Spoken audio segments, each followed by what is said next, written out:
Latest movie Vishwambhara. ఈ సినిమాను Vashishtha direct చేస్తున్నాడు. ఈ సినిమాలో చిరంజీవికి జోడిగా త్రిష నటిస్తుంది. చిరంజీవికి విలన్ గా రావు రమేష్ నటిస్తున్నారు. వీరిద్దరి మధ్య జరిగే యాక్షన్ సీన్స్ వేరే లెవెల్లో ఉండబోతున్నాయంట.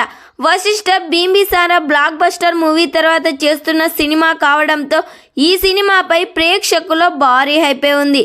ఈ సినిమా నుండి రిలీజ్ అయిన టీజర్ గ్లిప్స్ ప్రేక్షకుల్లో భారీ హైప్నే క్రియేట్ చేసింది. తాజాగా ఈ సినిమాలో చిరంజీవికి చెల్లెలి పాత్రలో ఈషా చావ్లా, సురాభి, ఆశికా రంగనాథులు కనిపించబోతున్నారు. భారీ స్టార్ కాస్ట్ తో రూపొందుతున్న ఈ భారీ బడ్జెట్ సినిమాను యువి క్రియేషన్స్ వారు 2025 సంక్రాంతికి విడుదల చేయబోతున్నట్లు ఇప్పటికే అధికారికంగా ప్రకటించారు. షూటింగ్ ఇప్పటికే ప్రారంభమై 2 షెడ్యూల్స్ పూర్తి చేసుకుంది. చిరంజీవి చాలా కాలం తర్వాత చేస్తున్న సోఫియా ఫ్యాంటసీ సినిమా అవడంతో మెగా ఫ్యాన్స్ తో పాటు అందరిలో కూడా అంచనాలు భారీగానే ఉన్నాయి. మరి ఈ సినిమా కోసం ఎంతమంది వెయిట్ చేస్తున్నారో కామెంట్ చేయండి. ఈ సినిమా థియేటర్స్లో రిలీజ్ అయ్యి బ్లాక్ బస్టర్ హిట్ కావాలని కోరుకుందాం.